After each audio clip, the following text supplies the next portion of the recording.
तो आगी लगी एक वृक्ष में और देख जलने लागे पात और तुम्हें क्यों पंछी जल रहे हैं पंख तुम्हारे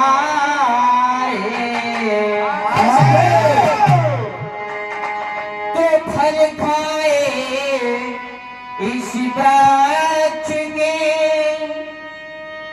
और गंदे की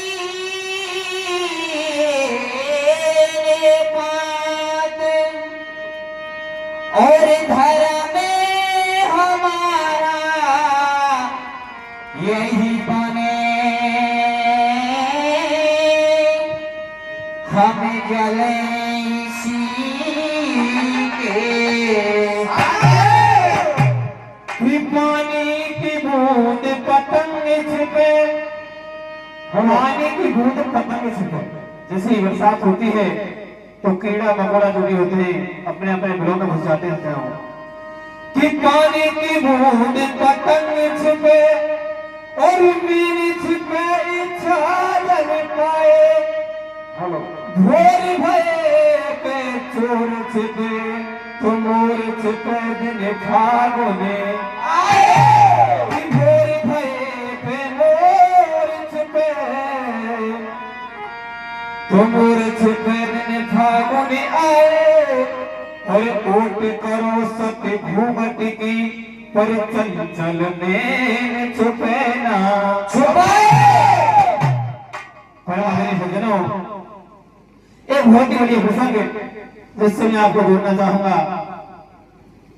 राजा द्रौपद और अपनी पत्नी के साथ में भगवान शिव की आराधना करते हैं कि हे प्रभु काफी समय गुजर गया है लेकिन हमारे कोई भी पुत्र रत्न प्राप्त नहीं हुआ है। काफी आराधना करने के बाद में भगवान शिव प्रसन्न हो जाते हैं और वरदान दे देते हैं कि राजा 9 माह बाद में तुम्हें एक पुत्री प्राप्त होगी। प्यारे श्रोताओं, जब राजा द्रौपद ने और ये सुना कि पुत्री प्राप्त होगी तो कहते हैं प्रभु पुत्री से भला मेरा वंश थोड़े ही चलने वाला है। मुझे जिसकी प्राप्ति की उम्मीद थी वो मुझे प्राप्त नहीं हो रहा है। लेकिन भगवान से कहते हैं कि राजा द्रौपद 12 साल बाद यही पुत्री तुझे पुत्र रूप में प्राप्त होगी। प्यारे श्रोताओ, 9 माह बाद पुत्री प्राप्त होती है लेकिन भगवान शिव ने एक बात और कही कि पुत्री प्राप्त होने के बाद में तुम्हें पुत्र रत्न प्राप्त होने जैसा महोत्सव मनाना है। किसी को यह जग नहीं होना चाहिए कि तुम्हें पुत्री प्राप्त हुई है। उधर राजा द्रौपद ने काफी बड़ा आडंबर दिया कि राजा द्रौपद के पुत्र प्राप्त हुआ है। पूरी प्रजा को निमंत्रण दे दिया। प्यारे श्रोता, हिरण्यवर्मा और अपनी पुत्री की शादी के लिए वर देते हैं सज्जनों। और उधर ही जहां पर राजा द्रौपद जो पुत्री है उस पुत्री के पास नहीं पहुंच जाते हैं। हिरण्यवर्मा उस पुत्री यानी कि जो शिखंडी है उसको रोक पाते हैं। शादी हो जाती है हिरण्यवर्मा की पुत्री और राजा द्रौपद के वहां पर उस राजा द्रौपद की पुत्री के ब्याह हो जाता है सज्जनों। आ जाती है, तैयारी हो जाती है रंग महल की। लेकिन कहते हैं कि दोनों एक जैसा सौदा था। अब मामला गड़बड़ तो होना तो आगे जब हिरण्यवर्मा की पुत्री को पता चलता है कि ये पुरुष नहीं है। तो हमें कीर्तन के माध्यम से क्या हो रहा है भैया,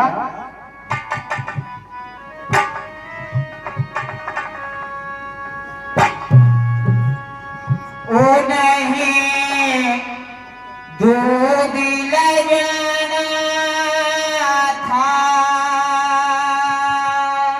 और मैंने मर्द कोई जाना था। वो तेरा नारी कमाना था। वो नहीं दूध ला जाना था, मर्द कोई जाना था, हर नारी का माना था। वो तेरी कन्या ही ले तो मैं क्या करूं। वो मेरे पल्ले पड़ी तो मैं क्या करूं। वो नहीं दूध लगाना था, मैं कोई जाना था, तेरा नारी कमाना था। वो नहीं दूध लगाना था, मैं कोई जाना था, नारी कमाना था। तेरी कन्या है तो मैं क्या करूं,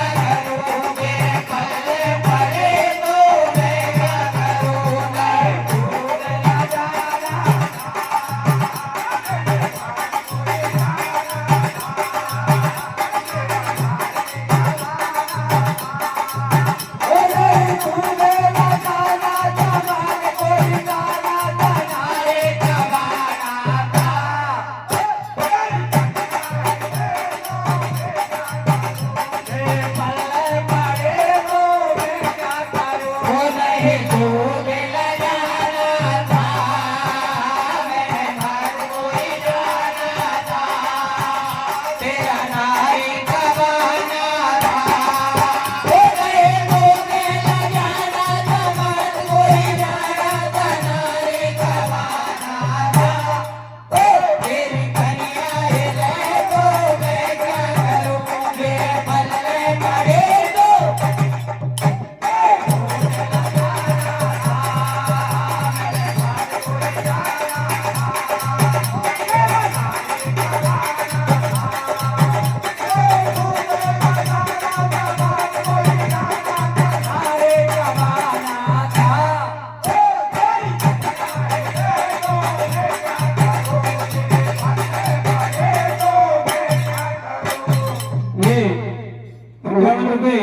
हमारे आदरणीय मंच संचालक महोदय और 51 रुपए पहलवान जी चंदीला वाले और 20-20 रुपए और यही के निवासी की ओर से आए। प्यारे सज्जनों, उस पुत्री को पता चल जाता है कि ये कोई मर्द नहीं है, ये भी एक पुत्री है, यानी कि ये भी एक स्त्री है।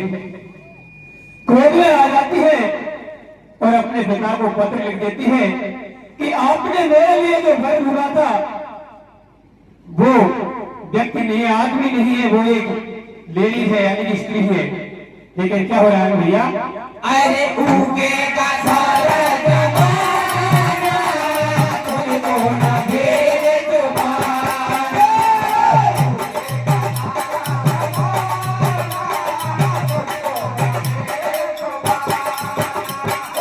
उगे का सारा जमाना तुमको न भेजे तुम्हारा।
आगे से राजेश जी निवासी पोथी सरपंच साहब आपकी ओर से आगे सज्जनों, उस लड़की ने अपने पिता को पत्र भेज दिया। उधर से हेड भगवान ने राजा द्रौपद को भी पत्र लिख दिया कि राजा द्रौपद, अरे तूने मेरे साथ छल किया है और तू युद्ध करने के लिए तैयार हो जा। प्यारे श्रोताओ, जब उधर से पत्र आता है तो शिखंडी समझ जाता है कि मामला गड़बड़ हो। शिखंडी वहां से चल देता है, जंगल की ओर निकल जाता है। सज्जनों, जंगल में एक यक्ष मिलता है और शिखंडी के रूप को देखकर उस पर मोहित हो जाता है और वहां पर दोनों में रूप बदला बदली हो जाती है। सज्जनों, शिखंडी यक्ष का रूप ले लेता है और यक्ष अपना रूप शिखंडी को दे देता है। बारह हो जाता है 6 महीने का। लेकिन आगे क्या हो रहा है भैया? वो तब करने से करने से आया गया आसमानी में पाया।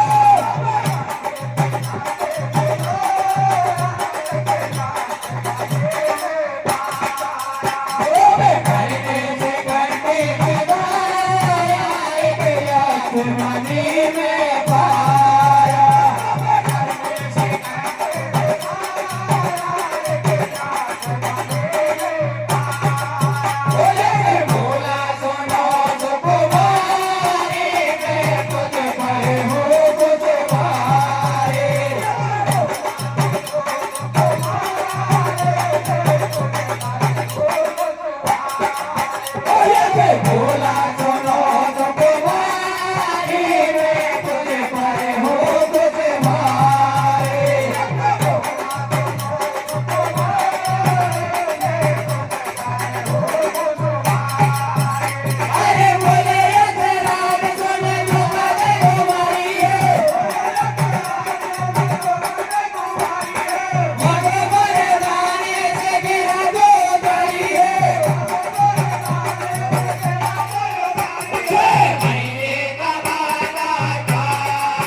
आदरणीय भूपा जी की तरफ से बहुत बहुत धन्यवाद।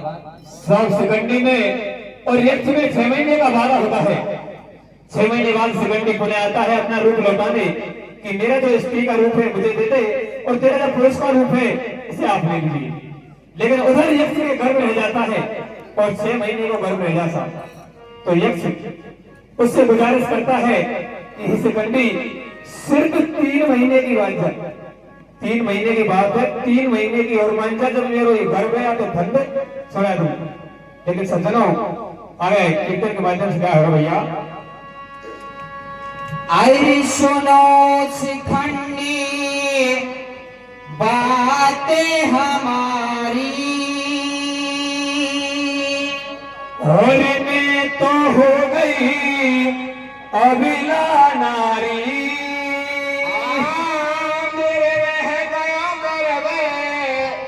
उधर में गई घर घर में, गई घर घर में लिखी का मेरे कर्मन में। अरे सुनो शिखंडी बातें हमारी, मैं तो हो गई अभिला नारी। तेरे रह गयो घर में, घर में गई घर घर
घर में पेट में, और जो वादा वो भी पूरा हो गया।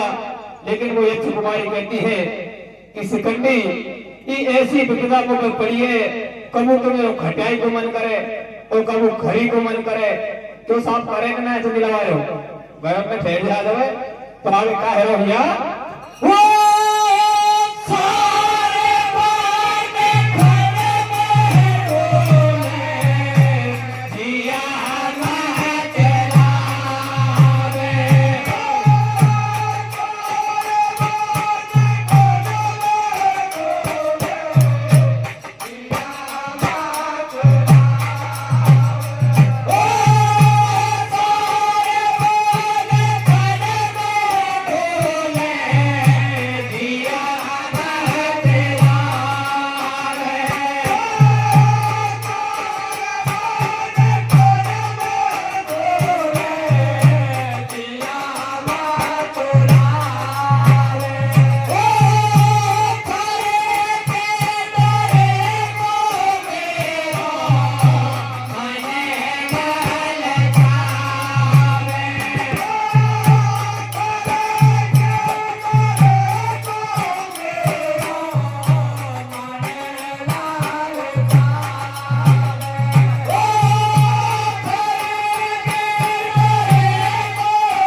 जी भोली निवासी सदिका आपकी ओर से आगे सज्जनों, जब शिखंडी नहीं मानता है तो यक्ष कुमारी पंचायत जोड़ती है। तो आगे क्या हो रहा भैया,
पंचायत शुरू हो जाती है।